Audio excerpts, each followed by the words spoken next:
Hello, আসসালামু আলাইকুম। প্রিয় শিক্ষার্থী, যারা সরকারি চাকরি, বেসরকারি চাকরি অংশগ্রহণ করেন তাদের ক্ষেত্রে, আর যারা একাডেমিক স্টুডেন্ট তাদের জন্য আজকের ক্লাস ভগ্নাংশ সংখ্যা, যাকে ইংলিশে বলা হয় ফ্র্যাকশনাল নাম্বার। দেখেন, ভগ্নাংশ হচ্ছে জটিল বিষয়। এই ভগ্নাংশটি অনেকেই বুঝতে পারে না। সেক্ষেত্রে আমি আজকের যে ক্লাসটা দিচ্ছি, আশা করি আপনাদের আর কখনো ভুল হবে না। আমার সাথে থাকুন, ক্লাসগুলো দেখেন। দেখুন, এখানে ভগ্নাংশ সংখ্যা। তাহলে ভগ্নাংশ সংখ্যা কি আছে? ভগ্নাংশ সংখ্যা কাকে বলে এটা জানতে হবে। আমি এই কাকে বলে এই ডেফিনেশনটা অবশ্যই দেবো। আগে আপনাদেরকে আমি বুঝে দিচ্ছি। তাহলে ভগ্নাংশ সংখ্যা, এই ভগ্নাংশ সংখ্যা সাধারণত দুই ভাগে বিভক্ত। একটা হচ্ছে সাধারণ ভগ্নাংশ। এটা কি ভগ্নাংশ? সাধারণ ভগ্নাংশ। আর একটা হচ্ছে দশমিক ভগ্নাংশ। তাহলে দেখেন, সাধারণ ভগ্নাংশ আবার তিনটি ভাগে ভাগ করা হয়েছে। একটা হচ্ছে প্রকৃত ভগ্নাংশ, আর একটা হচ্ছে অপ্রকৃত ভগ্নাংশ, আর একটা মিশ্র ভগ্নাংশ। একটা কি ভগ্নাংশ? মিশ্র ভগ্নাংশ। দেখেন, এটা গেলে চ্যাপ্টার ক্লোজ। দেখেন, এখানে দশমিক ভগ্নাংশ আবার দুই ভাগে ভাগ করা হয়েছে। একটা হচ্ছে সসীম দশমিক ভগ্নাংশ আর অসীম দশমিক ভগ্নাংশ। এই ভগ্নাংশের প্রকারভেদ আমি এখন বললাম, কিন্তু আমি এর সংজ্ঞা আপনাদেরকে এখন বলে দিচ্ছি। এই ভগ্নাংশ কাকে বলে? P by Q. দেখেন, পি বাই কিউ আকারে, আকার আকারে, বা দশমিক আকারে। পি বাই কিউ আকারে বা দশমিক আকারে। কি আকারে? দশমিক আকারে কোন সংখ্যা লেখা হলে, কি সংখ্যা লেখা হলে? কোন সংখ্যা লেখা হলে, কোন সংখ্যা লেখা হলে তাকে কি বলে? তাকে বলা হয় ভগ্নাংশ বলা হয়। তাকে কি বলা হয়? ভগ্নাংশ বলা হয়। ভগ্নাংশ বলা হয়। তাহলে দেখেন, পি বাই কিউ আকারে বা দশমিক সংখ্যা আকারে যদি প্রকাশ করা হয়, তাহলে এটাকে বলা হয় ভগ্নাংশ সংখ্যা বলা হয়। তাহলে ভগ্নাংশ সংখ্যা আমরা চিনলাম। সেক্ষেত্রে দেখেন, তাহলে ভগ্নাংশ সংখ্যা দুই রকম হতে পারে। একটা হচ্ছে এরকম, আর একটা হচ্ছে দশমিক 5। এই দুটো সংখ্যা বোঝালে এটা হচ্ছে ভগ্নাংশ সংখ্যা। কয়টা সংখ্যা? এরকম যদি কোনো সংখ্যা বোঝায়, এই দুটোর পরে আরো আছে, অনেক বড় বড় হবে, অনেক ছোট হবে। সেক্ষেত্রে এরকম যদি বোঝায়, সেক্ষেত্রে দেখা যাচ্ছে এটা ভগ্নাংশ সংখ্যা। তাতে করে আর সমস্যা হবে না। তাহলে এই ভগ্নাংশ সংখ্যাকে সাধারণ ভগ্নাংশ প্রকাশ করে। সাধারণ ভগ্নাংশ প্রকাশ করতে গেলে দেখা যাচ্ছে, সাধারণ ভগ্নাংশ প্রকাশ করতে গেলে দেখেন, সাধারণ ভগ্নাংশ প্রকাশ করতে গেলে পি বাই কিউ আকারে, কি আকারে? আকারে কোন সংখ্যা, কোন সংখ্যা লেখা হলে তাকে সাধারণ ভগ্নাংশ বলে। সাধারণ ভগ্নাংশ বলা হয়। তাহলে দেখেন, সাধারণ ভগ্নাংশ আমরা কিভাবে চিনবো?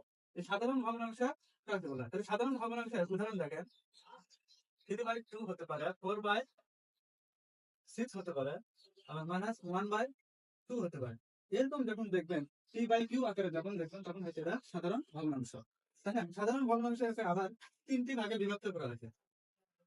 তিনটি ভাগে বিভক্ত করা হয়েছে। দেখেন, সাধারণ ভগ্নাংশ তিনটি। একটা প্রকৃত ভগ্নাংশ। তাহলে প্রকৃত ভগ্নাংশটা কি? যে ভগ্নাংশে লব ছোট হয়, বড় হবে, এটা হচ্ছে প্রকৃত ভগ্নাংশ। দেখেন, প্রকৃত ভগ্নাংশ ক্ষেত্রে দেখা যাচ্ছে যে ভগ্নাংশে লব লব ছোট এবং হয় কি হবে? বড় হবে। কি হবে? বড় হবে। তাকে বলা হয় কি? প্রকৃত ভগ্নাংশ। ভগ্নাংশ তাকে বলা হয় কি? প্রকৃত। তাহলে আমরা অবশ্যই প্রকৃত ভগ্নাংশের উদাহরণ দেখবো। তাহলে প্রকৃত ভগ্নাংশের উদাহরণ কি? সেটা দেখেন, বললাম লব হবে কি? ছোট। তাহলে লব যদি ছোট হয়, ছোট হর হবে কত? বড়। তাহলে একটু অনুরূপ ভাবে 3/2 দেখা যাচ্ছে, আরো আমরা নিতে পারি 5/4। এরকম দেখেন, লব কি হবে? সবসময় ছোট হবে। লব সবসময় কি হবে? ছোট হবে। তাহলে হর হবে সবসময় বড়, আর লব হবে সবসময় ছোট। এটা হচ্ছে প্রকৃত ভগ্নাংশ। তাহলে দেখেন এখন,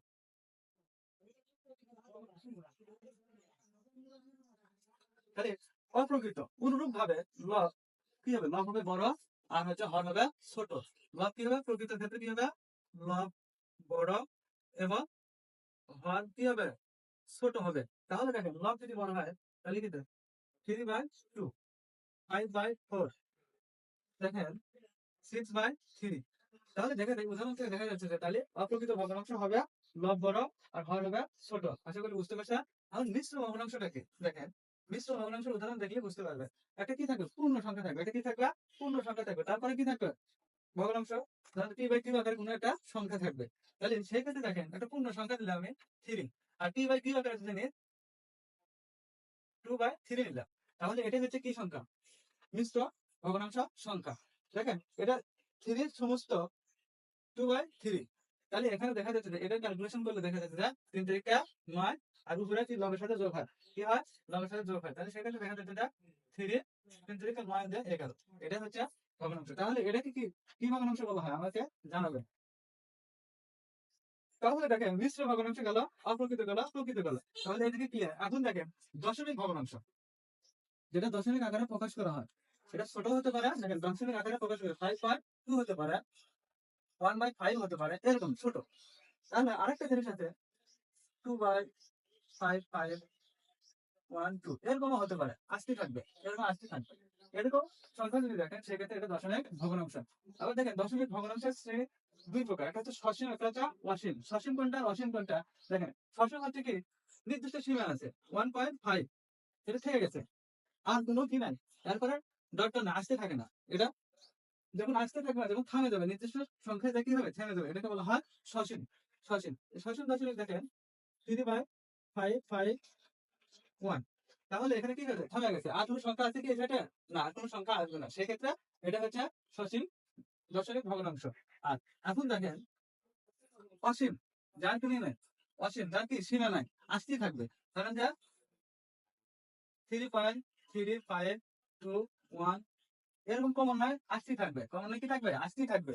তখন এটা মনে করে নেবেন যে সসীম দশমিক ভগ্নাংশ। হ্যাঁ, আরেকটা কথা আছে, সসীম দশমিক ভগ্নাংশ দেখা যাচ্ছে যারা নবম দশম শ্রেণীর বই আছে তাদেরকে এখানে বলা হয়েছে সসীম দশমিক ভগ্নাংশ আবৃত্ত বা অনাবৃত্ত দশমিক। হ্যাঁ, তাহলে দেখেন অসীম দশমিক ভগ্নাংশ আবৃত্ত, যে আবৃত্ত কখনো বোঝে যখন একটা সংখ্যা কমন নয় বারবার আসতে থাকে, এটা হচ্ছে আবৃত্ত দশমিক ভগ্নাংশ। যেমন ধরেন যে 3.1 এরকম যখন আসছে তখন এটা ধরে নেবে আবৃত্ত দশমিক ভগ্নাংশ। সেক্ষেত্রে দেখেন আবার ভগ্নাংশ ক্লাসগুলো, এই ভগ্নাংশ ক্লাস যদি আপনারা দেখেন আপনাদের আর কখনো ভুল হবে না। আর আপনারা আমাদের সাথে থাকবেন, আমাদের পেজকে ফলো দিবেন। আর আপনাদের কোনো সমস্যা থাকলে আমাদেরকে জানাবেন, সে সম্পর্কে আমরা ক্লাস নেওয়ার চেষ্টা করবো। আসসালামু আলাইকুম।